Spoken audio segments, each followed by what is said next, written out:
Hi guys, it's Uga and welcome back to another video, and today I bring you the review for The Fatal Witness by Robert Bryndza. This is the author's new book that was released recently, like last week, and I got an art through NetGalley, so thank you so much NetGalley and the publisher for allowing me to read this book in advance, because as you know by far, I've been loving every single book that Robert Bryndza puts out.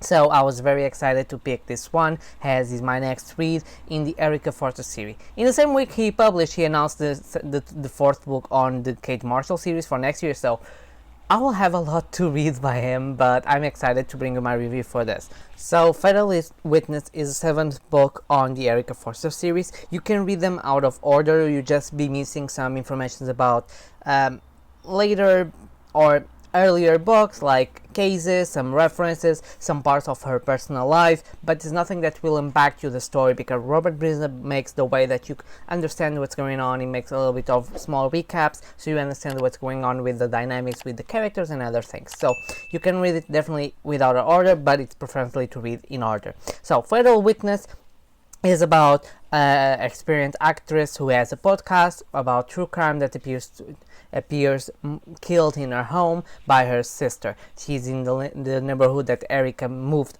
on, so she's new to the neighborhood and she discovers the body, and always goes the investigation. Who did it? It's something related to the podcast and what's going to happen through there.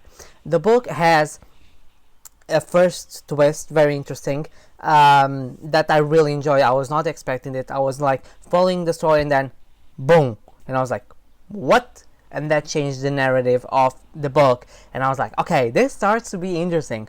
What for me lacked a little bit further was the other twists, because I think although the story is interesting, the writing style of Robert Bryndza, it's on point as always, very dry, very straightforward to the action. You keep engaging in the story, you can't stop reading because you are engaging and always discovering something more. The characters, you see some growth between the first and the last one book with the characters, with the dynamics, everything it goes around that, and I found that it was very interesting.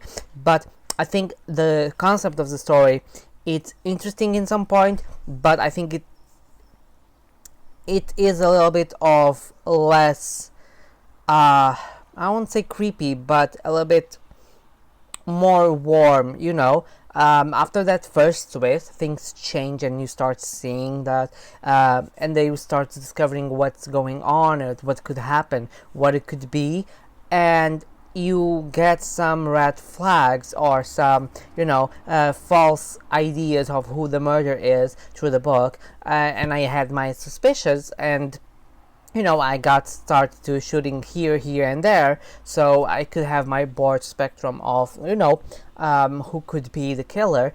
And overall, I think it was interesting, but it wasn't my favorite overall. It's a good detective story. I like the dynamics, I like the influences that some characters have there, some things that you may seem weird, but when you look at it, besides the final part, which is a little bit weird, when I say weird, it's just, it's a little bit over the top, but like crazy people, I think it's not one of the most interesting cases in terms of reason of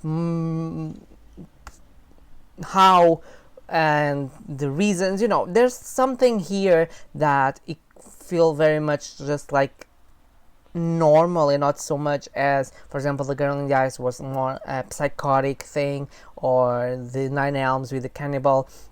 It's on a little bit more something could happen very easily. Well, the others could too, but it's harder, and this one will be very similar to what happened nowadays.